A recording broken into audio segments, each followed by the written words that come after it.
I am God, the creator and lover of all people. And today I want to tell you about one of my children, a young woman named Rachel. She was a lost soul whom I watched over, loved, and led through her darkest days. I saw her when she lay on a cold motel bed, tears soaking her pillow, wondering if her life was worth living. I saw her when she pressed a razor to her skin just to feel something again. And I was there even when she cursed my name. You might think that when a heart turns away from me, I turn away from them. But that is not my way. I stay, I wait, I whisper. I arrange moments in the shadows so that one day they will see me clearly. Rachel didn't know it then, but her life was a thread I would not let be cut too soon. Rachel's story began in a home that was already breaking. She was 7 years old when her parents' marriage fractured for good.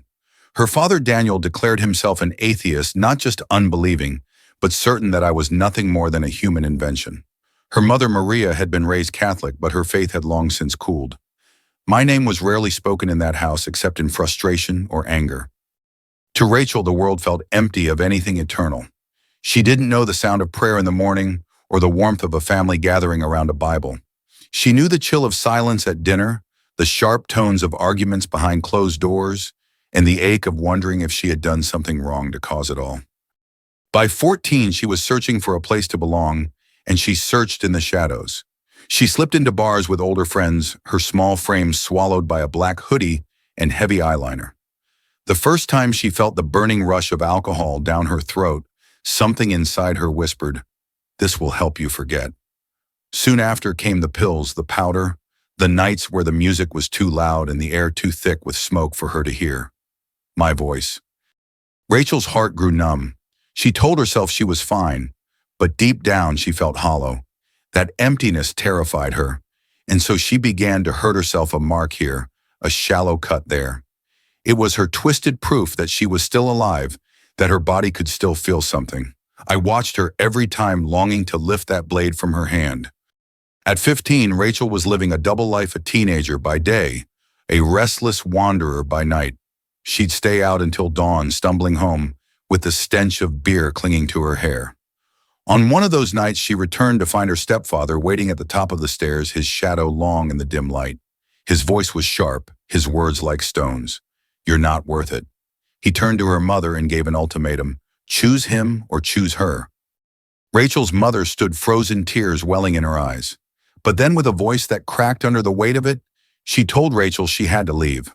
No warm hug, no promise of return, just the sound of a suitcase being zipped and a ticket being handed over. A one-way ticket from Santa Cruz, Bolivia, where they lived, to Maui, Hawaii. I went with her that day. She didn't see me, but I was beside her as she stood in the crowded airport, clutching a duffel bag that held all she owned and an electric guitar strapped to her back. She hadn't seen her father in 10 years. She didn't know if she'd even recognize him. 6 hours passed before Daniel appeared. She had imagined him differently, steadier, stronger. But the man who walked toward her wore the weight of too many bad years. His skin was weathered, his eyes bloodshot. He told her the truth almost immediately. He'd lost his job in the oil fields, lost his savings, and was now living in a tent on the beach. Cocaine had chewed through his life like fire through dry grass. As Rachel listened, the thought settled heavy in her mind. If this is his fate, it will be mine too. I felt her despair like a physical weight. She didn't know yet that I had a different ending written for her. In those first days on Maui, Rachel wandered with her father along the shoreline. She could hear the oceans crash, feel the sting of salt on her skin, but nothing felt beautiful to her. Nights were spent under thin canvas with the sand shifting beneath them. Hunger gnawed at her belly. Shame dug deeper. And though she didn't know it, my hand was already moving, shaping the path that would one day lead her away from the beach, away from this hopeless inheritance. Every choice she made seemed to lead her further from me, but I knew every turn before she took it. I was already preparing people she hadn't met yet, words she hadn't heard yet, and moments she couldn't yet imagine. I was not in a hurry. Redemption is a patient work. Her journey had just begun. And though she didn't see it, her story was already moving toward the moment when she would call my name and feel the chains fall away. On Maui, the trade winds rattled the palms like a soft warning, and the salt hung in the air with the stubbornness of sorrow. Rachel stepped off the curb with her father Daniel, and the two of them walked toward the narrow strip of sand he called home. The ocean hissed and breathed as if it knew a secret she didn't. I walked with them, the one who shaped that ocean, and still she felt only the hard weight of a duffel on her shoulder and the ache of a heart that had been told, "You're not worth it." "Is this really where you live?" she asked, her voice small. Daniel rubbed the back of his neck. "For now," he said. "There's a tent. It's not so bad." He tried to smile, but his eyes flicked nervous and tired. The sun peeled itself down the horizon, glazing the water in copper. Rachel watched a gull swoop low and thought even the birds know where to go. She did not. She was 15, and the ground under her seemed to move like water, never firm, never safe. The tent was patched and low sand spilling in at the edges. The smell of old canvas mingled with a chemical musk that Rachel recognized but didn't want to name. Inside a crumpled blanket, a dented thermos, a couple of cracked picture frames facing down. Daniel pushed the flap aside and said too quickly, "It's temporary." Temporary can last a long time when shame is the clock. I watched her press her palm into the blanket, testing its scratchy warmth. She had once slept in a little pink room where wind chimes sang at night. She remembered suddenly the soft jingle and her mother humming in the next room, and then the memory broke like a shell underfoot. "Do you," she began and stopped. "Do you have anything to eat?" Daniel shrugged a hollow gesture. "We'll figure it out." I knew how he had arrived here, the slow bargain with cocaine, the way it whispers that need equals relief, the way it devours every good thing. Rachel saw none of the warnings. She only saw an inheritance of collapse. In her mind, the thought formed with the heaviness of prophecy, "If this is my father, this is my future. I am headed for the same tent."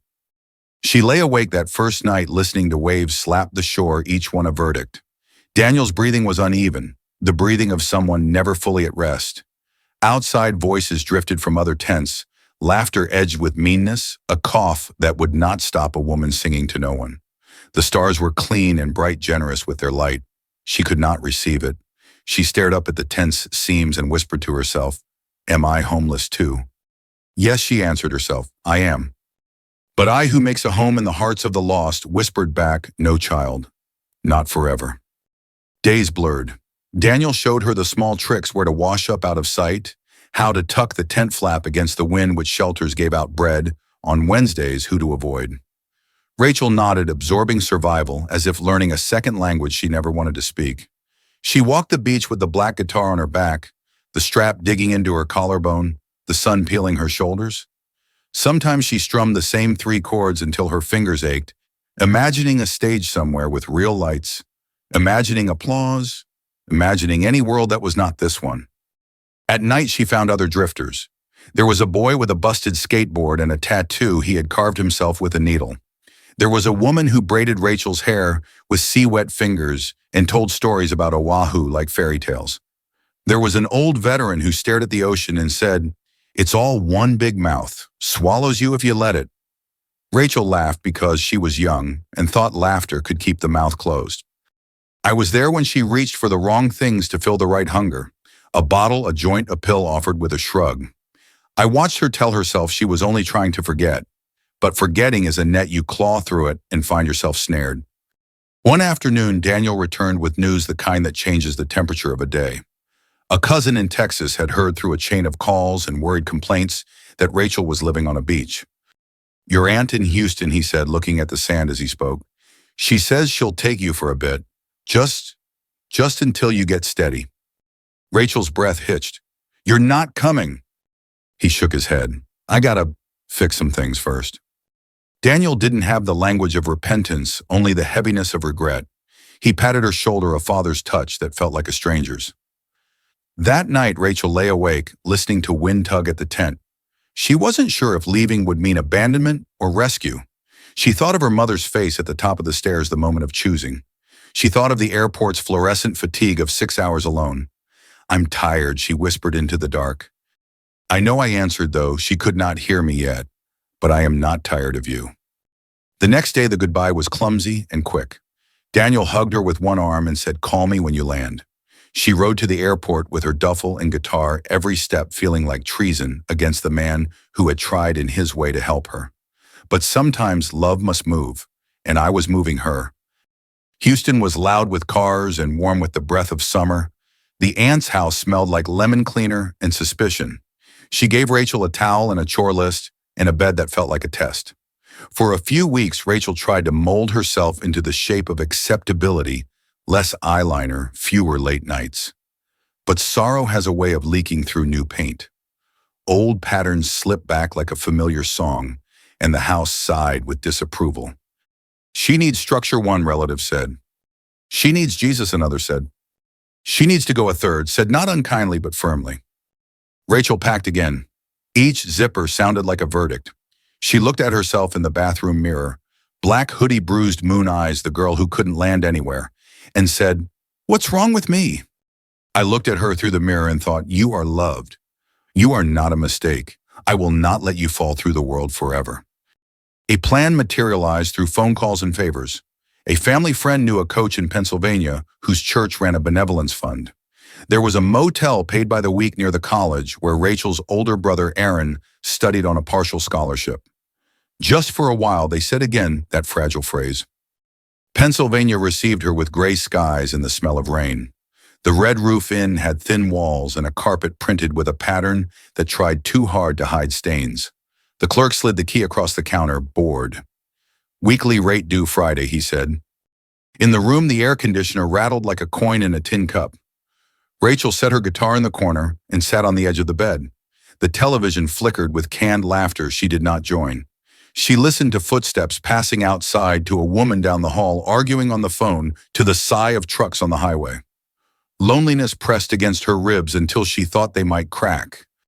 The next morning, Aaron's coach heard about the atheist, drug-addicted teen in a motel passed along in anxious shorthand at a church staff meeting. In a room smelling of burnt coffee and copier toner, a couple exchanged a look. Martin and Elaine Whitaker, steady people with a small house and a big table, stood up. "We'll take her." Elaine said, her hand already reaching for her purse like she might find Rachel in there if she looked hard enough. "We don't have much space, but we have room." Martin nodded. 2 rules, he added, mostly to himself, shaping boundaries with kindness. Curfew at 11, and she comes to church with us on Sundays. They did not know Rachel, but I did. I had been writing this scene for years. In her motel room, Rachel pulled the blanket up to her chin, though she was not cold. She didn't know that help was coming down a hall she couldn't see. She didn't know that a door was about to open, that she would resist and resent, and eventually walk through with gratitude. She stared at the popcorn ceiling and said, "I'm so tired of trying."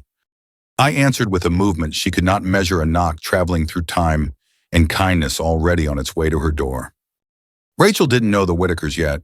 She didn't know their tidy home sat on the edge of a quiet Pennsylvania street where maple leaves drifted into neat piles in the fall. She didn't know the kitchen smelled like cinnamon on Sundays, or that the front porch creaked under the weight of Martin's rocking chair. She found out the day Elaine knocked on her motel door. The hall outside smelled faintly of bleach and cigarette smoke. Rachel opened the door just wide enough to see a woman with kind eyes and a man whose posture was straight but not stiff. "Hi, Rachel," Elaine said, her voice warm like a blanket fresh from the dryer. "We're Martin and Elaine. We heard you might need a place to stay." Rachel's fingers tightened on the doorknob. "I'm fine here." Martin's gaze was steady, not pushing. "This isn't a safe place for you. We'd like you to come home with us, just for a while." That phrase again, just for a while, it made her suspicious. "What's the catch?" "2 rules," Martin said. "Curfew's 11, and you come to church with us every Sunday." Rachel almost laughed. "You don't get it. I'm an atheist." "That's okay," Elaine replied, her smile unwavering. "You don't have to believe to come. Just give it a try." Rachel's first instinct was to shut the door, but something, perhaps weariness, perhaps the faint pull of my hand, made her hesitate. "Fine," she muttered, "but don't expect me to sing."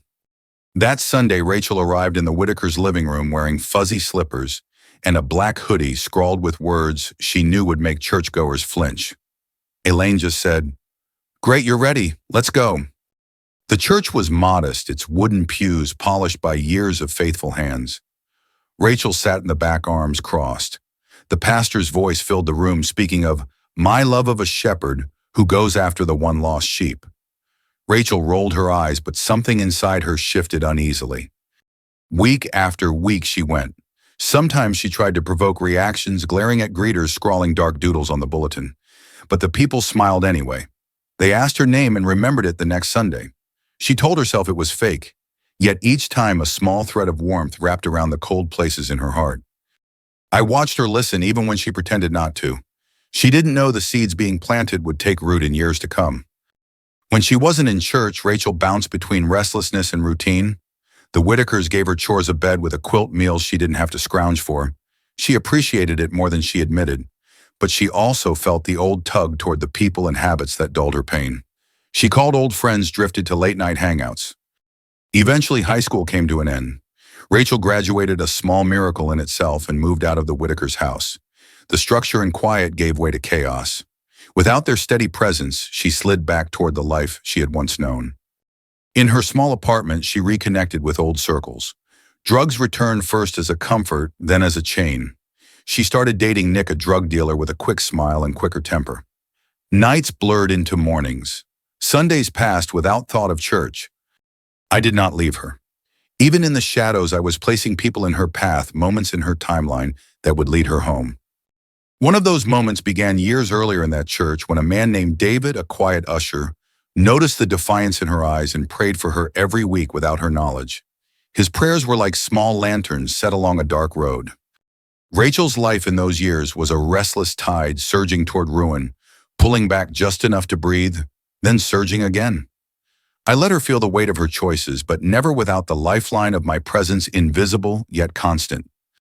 There were nights she would stare at her reflection in a darkened window, lit faintly by the glow of street lamps, and feel the whisper of a question she couldn't name. That whisper was, "Mine, is this all you were made for?" She would shove it aside, laughing too loud or pouring another drink, but the whisper would come back patient as the sunrise. Rachel didn't yet know she was being set up for rescue. I was weaving her story through strangers, relatives, and a chain of unlikely events that would break through her rebellion. I was readying the moment when she would see me, not as the punisher she had imagined, but as the father she never knew she had. Her wandering was not over, but every mile she walked away from me was a mile I planned to redeem. And soon she would find herself at a door with a knock she could not ignore. It happened on a day when the air felt heavy, like it knew a decision was about to be made. Rachel had woken late, the blinds half closed against the morning sun, her head pounding from the night before. She sat on the edge of her bed, staring at the floor, thinking about the appointment she'd made, the one she'd convinced herself was necessary. She was a couple of months pregnant. The father was Nick, and their relationship was built on little more than drugs, late nights, and empty promises. Rachel told herself she wasn't ready to be a mother, that this would derail everything. She repeated the lines she'd heard in conversations and on television. "It's just an embryo, a clump of cells, not a real baby." But I saw the life inside her, small, delicate, already marked with purpose. I knew his name before she did. The doctor's office had been chosen, the day set. She didn't know that the man scheduled to perform the abortion had been sued after a 15-year-old girl died on his table. She didn't know that I was about to interrupt her path. The knock came hard and sudden. Rachel frowned and shuffled to the door. On the other side stood Tanya, Nick's girlfriend, from before Rachel had come into the picture. She was heavily pregnant, her hair pulled back, 2 children clinging to her legs. "I need to talk to you," Tanya said, her tone urgent. Rachel stepped aside. Tanya walked straight to the bathroom, pulling a crumpled file folder from a plastic grocery bag. She spread the papers on the counter, her hands shaking. "This," she said, tapping the top page, "is the state of Texas versus Dr. Charles Maynard." Rachel leaned in. The legal language blurred until she caught the words, "patient fatality and age 15. "She died," Tanya said flatly. "She went in for an abortion and never came out." Rachel's eyes snagged on the name, the same doctor she was scheduled to see. The room seemed to tilt. Tanya grabbed her shirt, pulling her close. "Rachel, I know you don't believe in God, but my God will provide for this baby. I am begging you, don't kill this child." Rachel wanted to push her away, to argue, to cling to the story she'd told herself, but her mind kept circling back to the image of a girl dying alone in a sterile room. And somewhere beneath the noise of her thoughts, my voice whispered, "This is my gift to you. Let him live." For the first time, Rachel wondered if the being inside her was more than tissue and timing. She felt her hand drift to her stomach without realizing it. I can't do this, she muttered, meaning the abortion, though the weight of motherhood terrified her too. Yes, you can, Tanya insisted, and you won't be alone. God will help you. Rachel didn't believe that last part, but she couldn't shake the feeling that something beyond coincidence had just happened. She collapsed to the floor, her back against the cool tile, tears spilling without permission. In that moment I was there, not in a blinding vision, not in a voice from the sky, but in the quiet surge of mercy pressing against her heart. She didn't call it faith yet, but it was the first crack in the wall she'd built against me. One time later, her son was born. She named him Evan, a name she'd chosen because it felt strong. She didn't learn until years later that it meant God has given grace. For a while, Evan was her reason to stay clean. She tried to make life stable, working, finding daycare, keeping the fridge stocked. But the old habits were patient predators. Eventually, she drifted back into late-night escapes and half-promises to herself that she could stop whenever she wanted. I watched her love her son fiercely, and yet still feel the pull of the darkness she'd known for so long. She was living in two worlds, the daylight of responsibility and the midnight of self-destruction. The rescue I had begun with a knock at her door was not finished. She didn't know yet that another knock was coming, one that would not just save a life, but transform it completely. The double life was exhausting her. By day, Rachel wore the face of a school counselor, pressed blouses, a neat desk, encouraging words for students. By night, she was the shadow version of herself in back rooms, with the stale scent of marijuana clinging to her, hair cash and baggies passing hand to hand, eyes bloodshot from smoke and strain. She told herself she had it under control. She was providing for Evan, paying the bills, keeping food on the table. But the truth was gnawing at the edges. She was slipping, one slow decision at a time. One humid night in Houston, she drove from her dealer's apartment, the streetlights glinting off her windshield. The faint hum of bass from the stereo vibrated against the half-empty soda can in the cup holder. A blunt burned lazily between her fingers. She didn't see the patrol car until the blue light splashed across her rearview mirror. Not tonight, she muttered, grinding her teeth. She pulled over. The officer approached his flashlight, cutting through the smoke as she rolled the window down. License and registration, he said flatly. Rachel's hands trembled as she fished for her wallet. The officer leaned in, sniffed the air, and gestured for her to step out of the vehicle. Ma'am, you're under arrest. For what, she snapped, even though she knew. He didn't bother to answer beyond the rustle of handcuffs. Cold metal bit into her wrists. The car door shut with the finality of a slammed chapter. I was there in the back of that squad car as she stared out the window, the city blurring under the weight of her shame. She clenched her jaw, lifted her eyes toward the ceiling, and spat words into the silence. If you're real, why are you doing this to me? I hate you. Her first prayer, bitter and untrusting, still reached me. I didn't turn away. She spent the night in a holding cell, the air thick with sweat and stale breath. The next day she was out on bond, back in her office, staring at her computer screen as if it might give her a reason to keep going. Instead, a darker thought took root. It would be easier if I wasn't here at all. That's how the enemy works, whispering lies until they sound like logic. Rachel sat motionless, eyes fixed on the blank document in front of her, when she felt a tap on her shoulder. She turned to see Michael, a colleague she barely knew, standing awkwardly. I know this might sound strange, he began, but I feel like God told me to talk to you.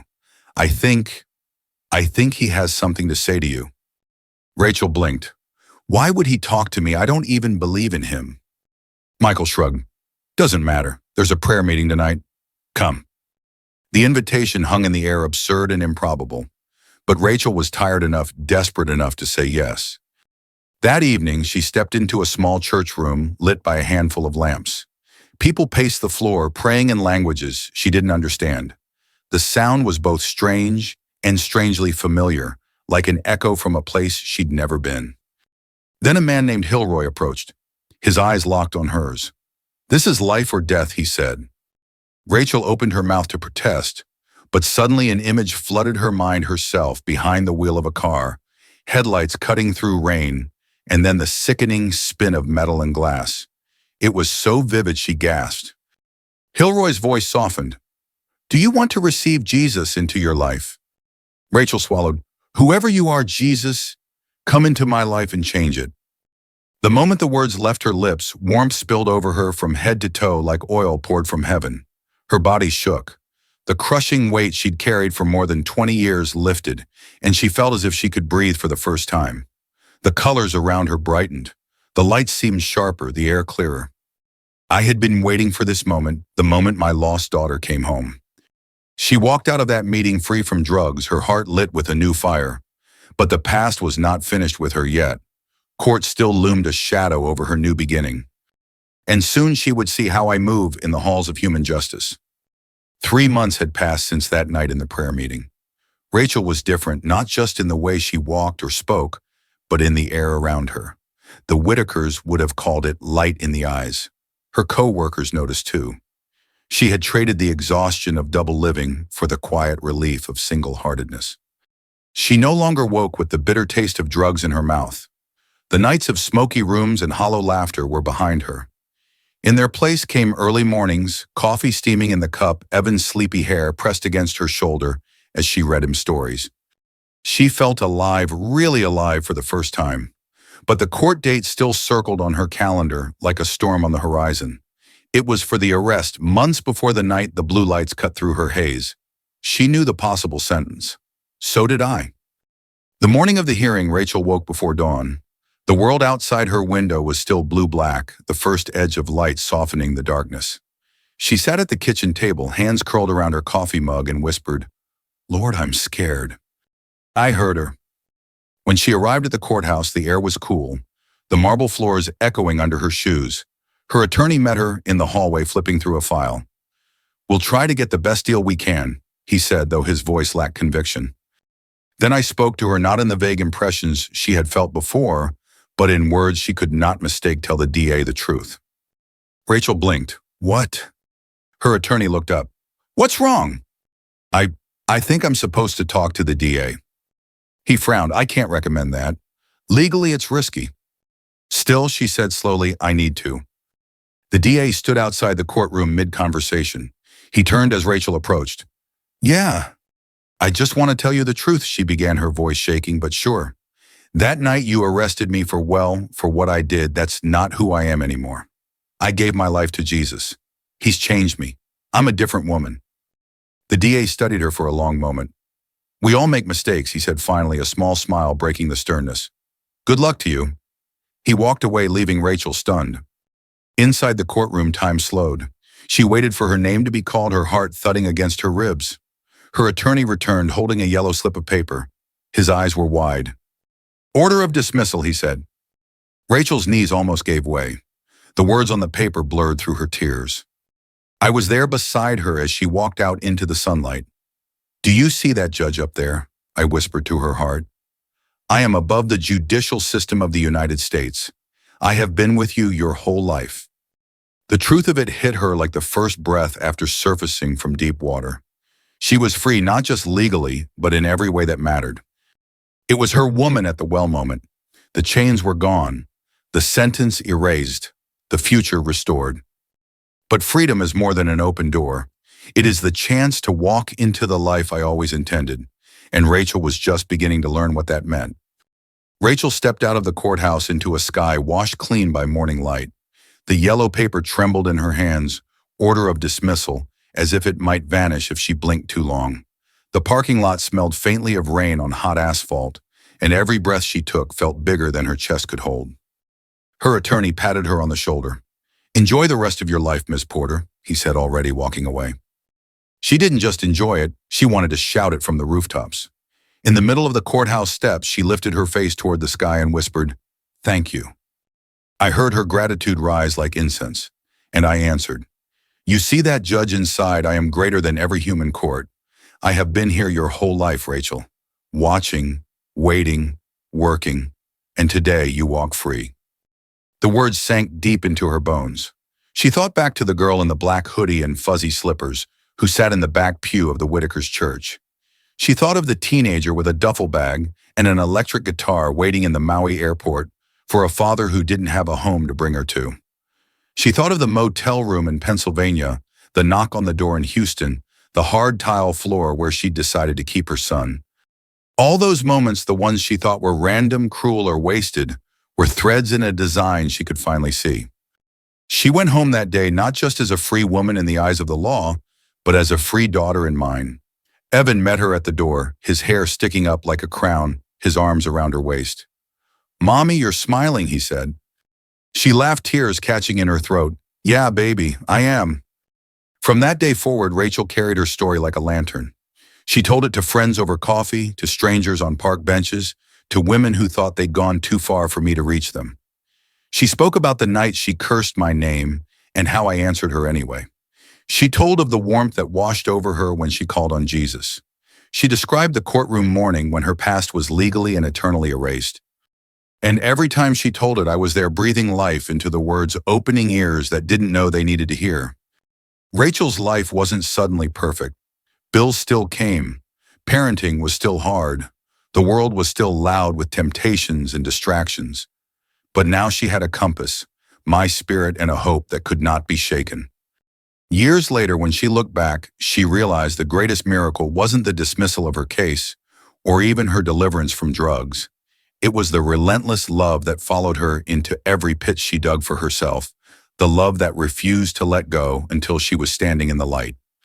And now I tell you, the one hearing this story, I can do the same for you.